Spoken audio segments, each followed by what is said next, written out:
that we have a situation where 3 to 4 consensus laws was imposed on the 3 other countries of Curaçao, St. Martin, and Aruba, who are supposed to be part of the Dutch constitutional state. How equal are we when a junior minister, a state secretary here appointed in Holland, is given instructions and ultimatums to the governments of St. Martin, Aruba, and Curaçao, and even given parliamentarians ultimatums to vote on certain legislation that the Dutch believe should be in place.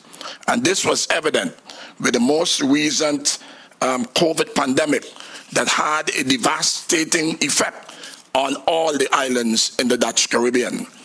And when the cry for financial assistance, not even in the form of a grant, but in the form of a loan, the governments of Aruba, St. Martin, and Curaçao was required to comply with some of the most ridiculous demands. There's a couple of things you said in your speech. CFT was not put on us. We agreed to CFT when they paid our debt of over billions of dollars.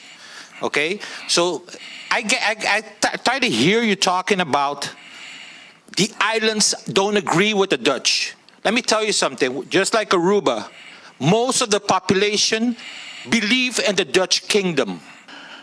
I am not advocating that we should not continue a form of cooperation with the Dutch government. But what I am advocating is a form of a Commonwealth status. Sure, there's some things that have to be fixed.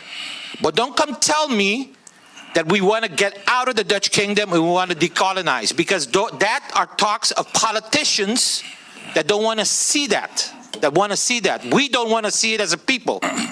Okay, I think it's about time that we do a referendum today and talk to the people to see what they feel about being Dutch kingdom. I'm so tired of hearing people saying that we want to get out of the Dutch kingdom. My great uncle signed the statute, if you don't know. Efrain Jonkheer signed the statute. His dream was that someday we become independent, but we haven't done what we have to do to become independent. You don't have confidence in yourself. You don't have confidence in your people. Today, Curaçao, who once was the envy of the Caribbean, is flat on your face. Yesterday, one of your own countrywomen stood here and talk about the devastating situation of the educational system in Curaçao. Businesses are closing in Curaçao. And again, I'm saying it is people like you who doesn't have the vision.